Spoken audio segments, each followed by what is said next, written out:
The city hums like a restless symphony under the dim pulse of Baltimore's streetlights. Amani Brooks steps out of a black SUV and into her moment. Cameras flashing, microphones reaching, voices echoing her name like gospel. She's 23, signed to a major label, her life shifting from struggle to spotlight overnight. But beneath her smile, her heart trembles. Every step she takes toward the recording label's glass doors feels heavier than the last. Marcus, her agent and oldest friend, whispers, "You did it, Mani. You're free now." She nods. But the word free tastes uncertain. Freedom to her always came with a price. Inside, executives cheer, champagne corks fly, and flashes of money and dreams blur together. Amani's signature lands on the $2.7 million deal that should change everything. But when she glances at her phone, she sees 10 missed calls from an unrecognized number. Something shifts in her chest. Success doesn't silence the past. It amplifies its echo. Morning comes slow and cold through half-closed blinds.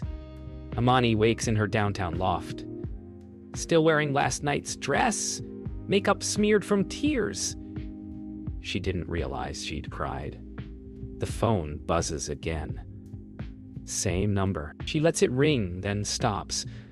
Something inside her says, "Answer it." The voice on the other end is calm, professional, unfamiliar. Ames. "Brooks, this is attorney Simone Carter. I represent your parents, Janelle and Devin Brooks. They've asked me to contact your management regarding a contractual matter related to your recent earnings." Amani freezes. The city noise fades outside the window. Her lips part, but no words come. All she can hear is the echo of her mother's voice from years ago. "We gave you life, baby. That's all we had to give." Marcus bursts into the loft 20 minutes later, still in a suit from last night, tie loosened and face tight with worry. "You're telling me they got a lawyer?" Amani nods, staring out the window. She doesn't cry, not yet. Marcus paces, muttering about legal traps and entitlement, but Amani's silence cuts through everything. "They promised me nothing," she whispers, her voice trembling. "And now they want a cut of something they never helped build." Marcus kneels beside her, resting a hand on her shoulder. "Then we fight smart. You don't have to carry them no more." Her gaze drifts to the skyline, beautiful, distant, merciless. At her label meeting later that day, Amani tries to focus on music, not legal documents. The executives discuss branding, tour dates, and her next single. Their smiles feel rehearsed. Marcus keeps glancing at her, silently pleading for patience. She nods, pretending composure. The moment the meeting ends, Amani walks straight into the hallway and leans against the wall, breathing heavy. Fame, she realizes, isn't the escape she imagined. It's a magnifying glass, burning everything that used to be private. Her phone buzzes again, this time with a text from an unknown number. "We're just asking for what's fair." Night again. The city hums outside her window as Amani sits at her keyboard, playing a slow, haunting melody. Her voice cracks on the first note, then steadies. A prayer disguised as a song. Every lyric she hums bleeds memory. The old apartment, the shouting, the hunger, the silence that followed. Her music is her truth, unfiltered and unnatural. She closes her eyes, whispering to no one, "They promised me nothing." Then she records the line, raw, trembling, beautiful. The red light on her mic blinks like a heartbeat, marking the birth of something she doesn't yet understand. Simone Carter's office sits high above downtown Baltimore, glass walls glinting against the harbor. Marcus enters, carrying Amani's file tight under his arm. Simone doesn't waste words. "Mr. Reed, your client's parents are pursuing a familial investment claim. They're alleging years of unpaid contribution."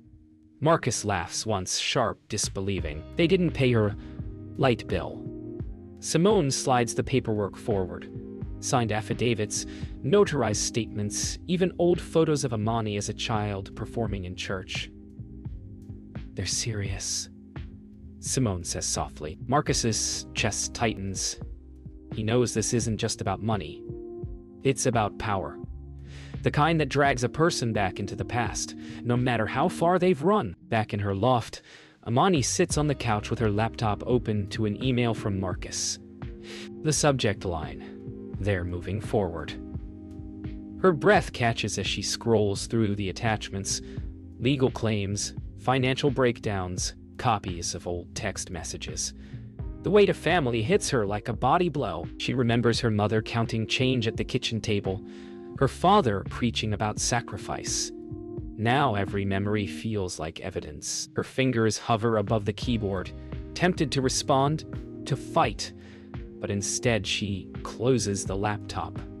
Silence fills the room again.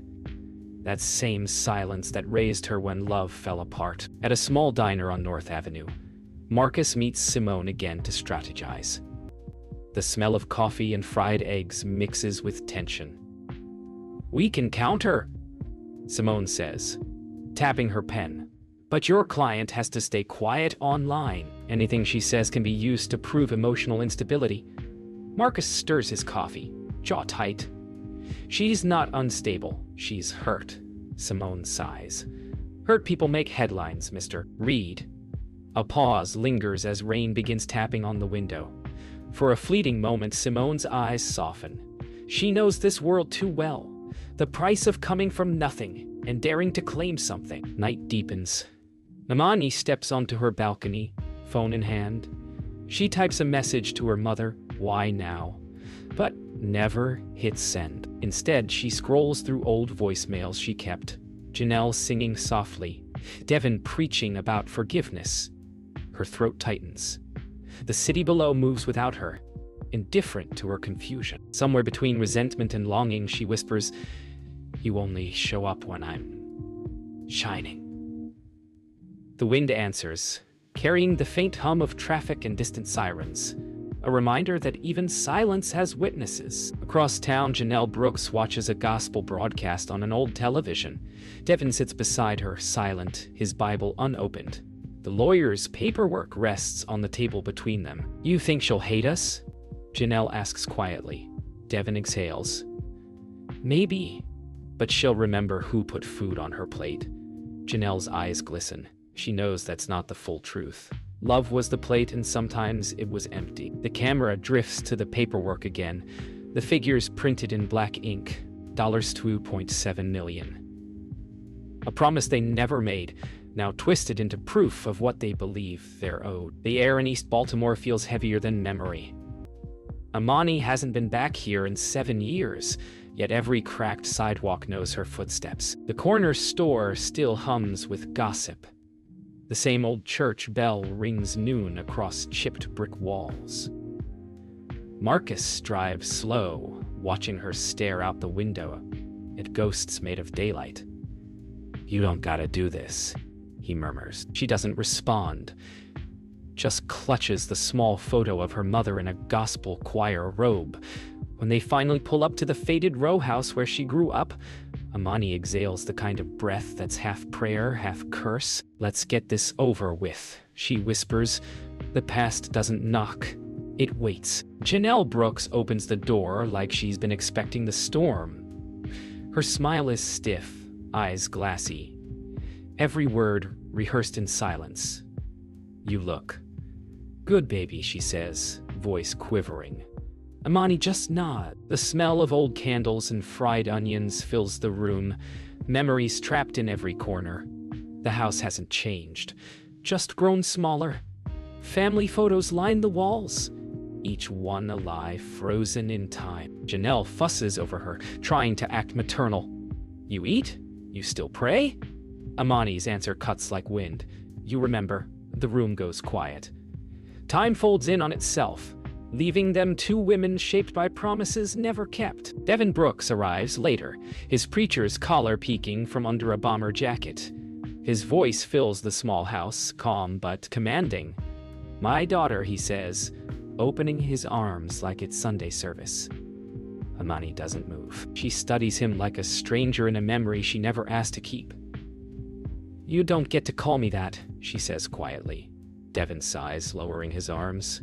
I was there, Amani. Maybe not always how you wanted, but I was there. Her laugh is short, bitter. You showed up for forgiveness, not for me. Devin's expression cracks for the first time. The preacher mask slips, revealing the man underneath. Proud, broken, guilty. Outside, Amani steps onto the cracked porch, her chest tight. The neighborhood kids play down the block, their laughter echoing like the sound of freedom she once chased. Marcus leans against the car, watching quietly. You good? He asks. She shakes her head, tears finally breaking free. They talk like they didn't forget me. Marcus places a hand on her back. They remembering the version of you that didn't make it out. She wipes her face, straightens up. Then I guess I'm here to remind them I did. The wind stirs the littered street. Even the air feels like it's listening. That night, Amani sits alone in a quiet diner on Orleans Street. Coffee gone cold. Her reflection stares back from the window, half lit by neon, half swallowed by dark. She replays every word, every glance from her parents, searching for truth, finding only ache. Her phone buzzes again. It's Simone. You okay? Amani exhales, eyes fixed on her reflection.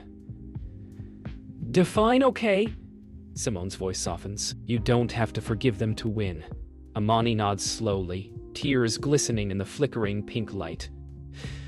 Then maybe I can finally stop losing. She hangs up, stares into the night and whispers, I'm done being owed. The story breaks before sunrise. Amani wakes to the sound of her name echoing from a television. Rising R&B star faces lawsuit from her own parents. Her face flashes across every screen, her voice chopped into sound bites. Headlines crawl beneath her image like vultures feeding on a secret. Marcus storms into her loft with his phone in hand. They leaked it, he growls. Amani stands frozen, blanket draped over her shoulders, hair wild, eyes wide. This can't be real, but it is. News anchors speculate about greed and family betrayal. Simone calls minutes later, calm but firm. Amani, we manage this by owning the narrative before it owns you. Silence fills the room before Amani answers, voice trembling but fierce. Then let's make them hear my side. Simone holds a press conference in a sleek downtown office. Her voice is measured, precise, aims. Brooks has no comment regarding the ongoing legal matter but remains focused on her art and community. Cameras flash, reporters shout. Behind her calm poise, Simone knows every word must slice through noise without drawing blood. Across town, Janelle and Devin sit together watching the broadcast on an old TV. Janelle's hand trembles. We didn't mean for it to go this far, she whispers. Devin stays silent, his reflection in the screen hollowed by regret and pride. The world is watching a family unravel. In public, in real time, Amani's social media explodes. Her followers double overnight, half praising her strength, half dissecting her family. She scrolls through comments until her fingers ache. One post reads, she forgot where she came from. Another. She earned that check alone. The noise grows unbearable. Marcus takes her phone gently. They don't know the half of it. Amani's voice cracks. They don't want the half. They want the hurt. She turns toward the window, city lights blurring into tears. For the first time, fame feels like a mirror with cracks too deep to fix. Devin steps up to his church pulpit that Sunday. His congregation buzzes with whispers, the lawsuit, the fame, the sin of envy. He clears his throat. Sometimes, he says, voice breaking, we plant seeds we never water, and then wonder why they grow wild. Janelle watches from the front pew, tears streaking her cheeks. We taught her survival, she murmurs to herself. But deep down, she knows survival and love aren't the same. Outside, reporters wait by the steps. Devin's sermon ends not in applause, but silence. The sound of cameras clicking replaces the word Amen. That night, Amani sits with Simone and Marcus in a candlelit studio. Simone spreads papers across the table. Legal options, damage control, statements. Amani listens, silent.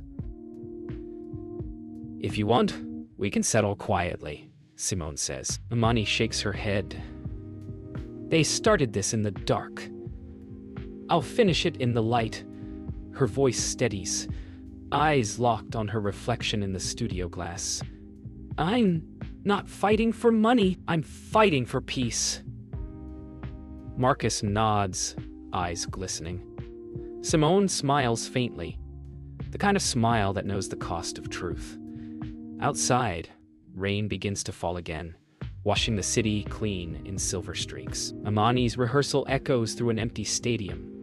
Her voice rises, raw and haunting, vibrating against steel rafters. Marcus watches from the floor seats, arms crossed, pride etched in his face. "You sure about the lyrics?" he asks. She nods. Every word is mine. The song tells her truth, about growing up unseen, about love that came too late, about strength born from silence. Simone arrives mid-rehearsal, clipboard in hand, her expression softening as she listens. "You sound like a woman who's already won," she says. Amani closes her eyes, tears threatening to fall, then whispers, "I just sound like me." Morning of the live performance. The world buzzes online. Hashtags, interviews, countdowns. Amani scrolls briefly, then puts her phone face down. She breathes deeply, staring at her reflection in the dressing room mirror. "No armor today," she murmurs. Marcus enters holding her mic. "They'll listen tonight, Mani. Don't let them steal your voice." She smiles faintly.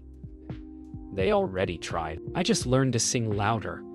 Simone joins them, calm and composed, placing her hand on Amani's shoulder. "This isn't just music. It's your testimony." Amani nods, steady now. Outside, the crowd roars, waiting for redemption set to rhythm.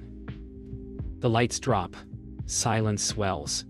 Amani steps on stage, the crowd erupting like thunder, but she hears only her heartbeat. She grips the mic, looks out into a sea of faces, and begins. Each lyric carries a fragment of truth. The hunger, the neglect, the fight for self-worth. Midway through the song, her voice cracks, not from weakness, but release. Tears shimmer under the stage lights. The audience feels it, her pain transformed into grace. Cameras flash, capturing a woman reborn. When the final note fades, she stands still, chest heaving, the world holding its breath before breaking into applause that feels like forgiveness. Across town, Janelle watches from her living room couch, still in her church dress from the morning service. The TV flickers with her daughter's image, confident, glowing, unstoppable. Her lips quiver as Amani sings, "They promised me nothing, and I turned it into everything." Devin stands in the doorway, silent, unable to look away. Tears stream down Janelle's face. Pride and regret mix like holy water and salt. "That's our girl," she whispers. Devin nods slowly, eyes wet, the weight of his own choices finally landing. For the first time, they listen. Not as parents demanding, but as witnesses humbled. Backstage after the show, Amani sits alone in the green room. The roar of applause still echoes faintly through the walls. Marcus and Simone wait outside to give her space. She stares at her hands, the same ones that wrote, fought, and prayed her way here. Then her phone buzzes. A text from her mother. "You were beautiful. I'm sorry." Amani exhales slowly, blinking back tears. She types a single reply. "Thank you, no anger, no blame, just truth." She stands, looks at her reflection, and smiles for the first time without pain. The girl who was promised nothing finally gave herself everything. 2 weeks after the performance, the world still hums with Amani's name. The video of her singing, "Nothing Promised," hits 10 million views. Every blog, every radio station, every talk show wants a piece of her story. But fame feels different now. Not heavy, just quiet. She walks through downtown Baltimore with a hoodie up, earbuds in, watching her reflection ripple in every storefront. A reporter shouts her name. She keeps walking. The city feels new. Not because it changed, but because she did. Inside her headphones, her own voice plays back softly. They promised me nothing. This time, it sounds like peace. At the same time, Devon's church sits half empty. The lawsuit and press turned his congregation against him. He preaches about redemption, but his voice cracks beneath the weight of truth. Sometimes, he says, God breaks us open so the light can get in. A few nod. Most stare. After service, he steps outside, pulling his collar loose, the sound of distant traffic replacing the echo of hymns. Janelle joins him on the steps, silence between them as thick as scripture. You think she'll ever forgive us? She asks. Devon looks up toward the clouds. Maybe she already has, just not the way we want. In a downtown radio studio, Simone and Marcus sit opposite a talk show host, fielding questions about Amani's next move. Is she suing her parents back? The host asks. Simone smiles coolly. No, she's choosing peace and putting her energy into community programs for youth artists. Marcus adds, she is turning her pain into power. Afterward, Simone leans back, studying Marcus. You really care about her, she says. He nods. Always have. Their reflection in the glass booth merges. Two protectors bonded by belief in someone who finally believes in herself. Outside the studio, Amani listens on her phone, smiling quietly as their words echo through her headphones. Later that evening, Amani visits the neighborhood park she used to sing in as a teenager. The same broken swing creaks in rhythm with the wind.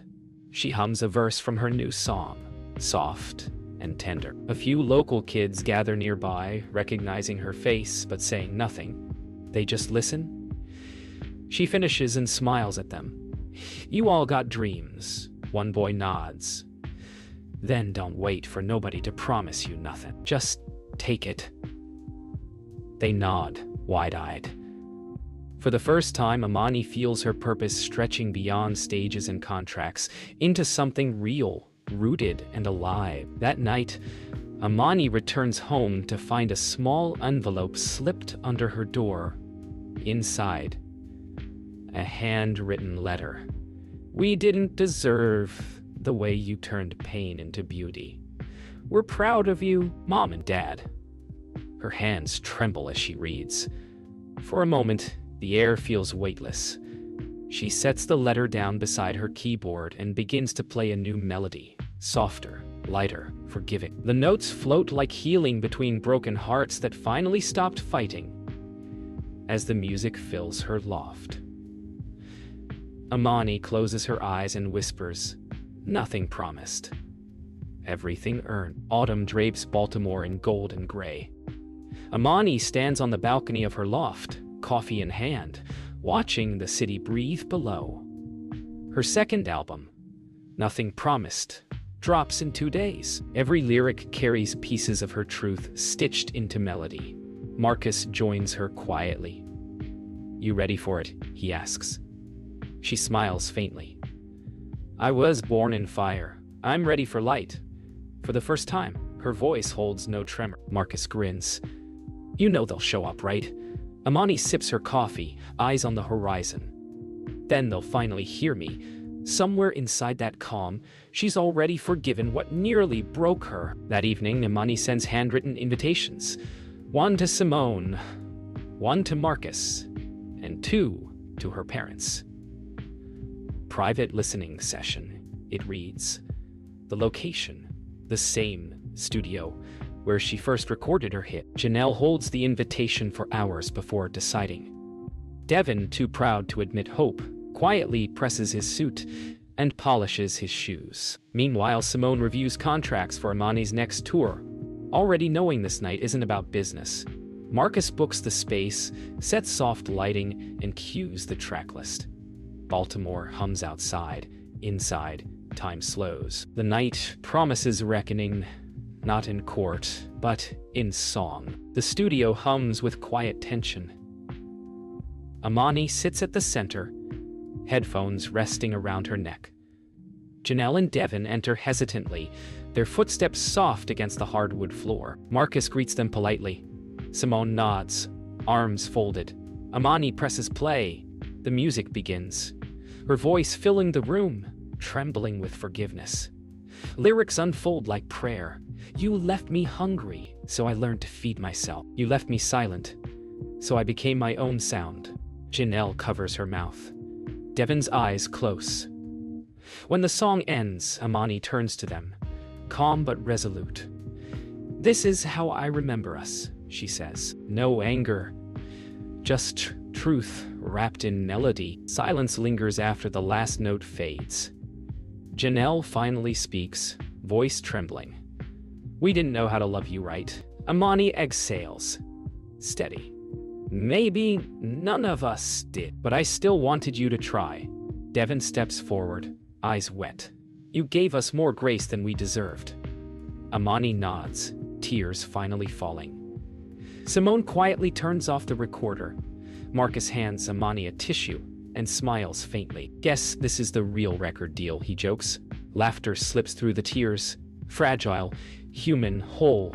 For the first time, no one's performing. They're simply present, breathing the same air of healing. Weeks later, Amani headlines a benefit concert for youth in East Baltimore. The crowd sings every word of Nothing Promised. Near the stage edge, Janelle and Devin watch proudly, holding hands. Marcus films from the wings. Simone stands beside him, smiling with quiet satisfaction. When the final chorus swells, Amani lifts her mic and addresses the crowd. "This song isn't about what I lost. It's about what I found when I forgave." The audience cheers, waves swaying like ocean tides. Amani looks out across the faces, family, city, faith, and bows deeply. The lights fade to gold as her voice echoes, "Everything earned."